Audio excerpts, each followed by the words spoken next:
তো দেখো ভাইয়া আমার আজকে আমরা কি করব আজকে হচ্ছে আমরা এই যে এটাকে কি সূত্র বলে বলো তো। এটা হচ্ছে মূলত গতিশক্তির সূত্র। এগুলো হচ্ছে আজকে আমরা একটু ব্যাখ্যা করব যে কীভাবে কী এলো। একবারে ভাই লক্ষ্য করে একবারে ভালোভাবে একটু খেয়াল করে দেখো। আর দেখো এই যে সূত্রটা আছে না, এর সমান সমান হাফ এটি স্কোয়ার, এই সূত্রটা একটু মুখস্থ করবা। এই সূত্রটা কিন্তু তোমরা জানো, আর ভি সমান সমান এটি, এই সূত্রটাও কিন্তু জানো। এখন এরকম বলবা না যে এই সূত্র তোমরা জানো না, এগুলো কিন্তু তোমরা জানো। কোথা থেকে জানো? গতি অধ্যায় থেকে জানো, বুঝলে? এগুলো এখন এখানে ব্যাখ্যা করার সময় না, এটা হচ্ছে তোমার কাজের অধ্যায়। আর কাজের অধ্যায় এই সূত্র ব্যাখ্যা করবো না, কারণ এগুলো হচ্ছে তোমার গতির অধ্যায় ব্যাখ্যা করা হয়েছে। গতির অধ্যায়ের যে ভিডিও আছে সেখানে দেখতে পারো। আচ্ছা, ভালো কথা। এখন বিষয়টা হচ্ছে আমাদের এই এই এই যে জিনিসটা হাফ এম বি স্কোয়ার, এই যে গতিশক্তির যে সূত্রটা, সেটা কোথা থেকে আসলো সেটা আমাদের জানতে হবে। তো দেখো আমরা সবাই কি জানি বলো তো? ডব্লিউ সমান সমান এফ এস। এফ এস মানে কি? মনে করো তুমি একটা কোনো বস্তুর ওপর এফ বল প্রয়োগ করছো। এফ বল প্রয়োগ করে মনে করো বস্তুটা এই যে এ বিন্দুতে ছিল, এ বিন্দু থেকে তুমি বি বিন্দুতে নিয়ে গেছো, ঠিক আছে? এফ বল প্রয়োগ করে বি বিন্দুতে নিয়ে গেছো। তো এই যে পথটা না, এটা হচ্ছে তোমার এস। এস দূরত্ব তুমি অতিক্রান্ত করছো। তো এস কি বলো তো? সরণ। সরণ, কান খুলে শুনে রাখো, এটা হচ্ছে তোমার সরণ। তার মানে কি? কাজ ডব্লিউ সমান সমান হচ্ছে তোমার এফ এস, অর্থাৎ বল এবং সরণের যে গুণফল, সেটা হচ্ছে ফিজিক্সের ভাষায় কাজ। এগুলো নিয়ে আমি আগেও ব্যাখ্যা করছি, এখনও করতেছি, কারণ যাতে তোমাদের সুবিধা হয় বুঝতে, সেজন্য আমি বারবার একটা কথা বারবার বলি যে ডব্লিউ সমান সমান এফ এস, অর্থাৎ সরণ।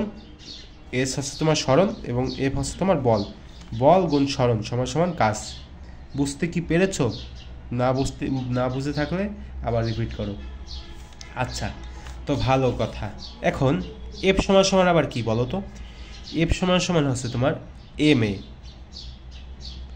এই সূত্র তো আমরা জানি যে এফ সমান সমান এম এ। আমি ডান পাশে সাইড নোট করে রাখছি যে এফ সমান সমান হচ্ছে তোমার এম এ, বুঝলে? আর এস এর জায়গায় এস থাকবে, তো থাকলো, ভালো কথা। এখন আচ্ছা বন্ধুরা, তো আমি কি করছি আর কি, ভিডিওটা ভিডিওটা বন্ধ করছিলাম আর কি। ভাই আমার মুখে উচ্চারণই হচ্ছে না।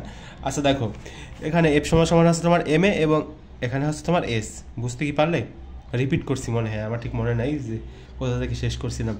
তো ভালো কথা। এখন ভাইরা খুব লক্ষ্য করে দেখো তো, এম এ, ঠিক আছে, আর এস সমান সমান কী লেখা যায়? এস সমান সমান কিন্তু লেখা যায় যে হাফ এটি স্কোয়ার, নাকি? তো আমি লিখে দিলাম হাফ এটি স্কোয়ার। আচ্ছা ভাই, লিখলাম। এখন কি করতে পারেন? এখন বেশি কিছু নাই, যে দেখো গুণ করব, গুণ, সাধারণ গুণ। তোমরাও গুণ করতে থাকো, যে হাফটাকে একটু বাম পাশে আনলাম, কোনো সমস্যা নাই। আর হচ্ছে আমরা এম এবং এ এর সাথে এ স্কোয়ার এবং টি স্কোয়ার, ঠিক আছে? টি স্কোয়ারের তো আগেই গুণ করা ছিল অবস্থায়, তো ভালো কথা। এখন আমরা কি করতে পারি? এখন এই যে এই সূত্রটা কিন্তু আমরা জানি যে ভি সমান সমান তোমার এটি, বুঝতে পারলে? এই সূত্রটা একটু খেয়াল রেখো। এই সূত্রটা এখন আমরা এখানে প্রয়োগ করব। তো এম লিখলাম এবং এ স্কোয়ার এবং টি স্কোয়ার এটার বদলে, ঠিক আছে, কান খুলে শুনে রাখো যে এটার বদলে আমরা কি এখানে ভি লিখতে পারি না? কিন্তু ভাই শুধু ভি লিখলে কিন্তু কাজ হবে না, কারণ এই যে দেখো এর ওপর এ স্কোয়ার আছে, টি এর ওপরও স্কোয়ার আছে। মানে এই যে মনে করো আমি এখানে ভি সমান সমান তো এটি, ঠিক আছে, তো এ স্কোয়ার বাই টি স্কোয়ার সমান সমান মানে কি ভি স্কোয়ার না? কারণ সার্বিকভাবে তো এ এবং টি এর ওপর স্কোয়ার না, তার মানে কি এটা ভি স্কোয়ার, বুঝলে? সেরকমভাবে এখানে কিন্তু আমরা ভি স্কোয়ার লিখতে পারি। তো ভাই আমাদের খেলা শেষ। এই যে দেখো হাফ এম বি স্কোয়ার বের হয়ে গেল। তো এখান থেকে আমরা বুঝে গেলাম যে ডব্লিউ সমান মানে হচ্ছে তোমার টি সমান সমান হাফ এম ভি স্কোয়ার, ঠিক আছে? টি সমান সমান হাফ এম ভি স্কোয়ার, এই সূত্র আমাদের প্রতিপাদন করা হয়ে গেল। এখন তোমরা যেটা করতে পারো সেটা হচ্ছে আমার এই যে চ্যানেলের যে ওই যে সূত্র প্রতিপাদনের যে ভিডিওগুলো আছে না, সেগুলো চাইলে তোমরা দেখতে পারো তোমাদের ইচ্ছে মতো, কারণ সেখানে হচ্ছে আমি আমার ওই যে তোমার গতি অধ্যায়ের যে সূত্রগুলো আছে সেগুলো প্রতিপাদন করে দেখিয়েছি। এরপরে ফিউচারে আরও কিছু সূত্র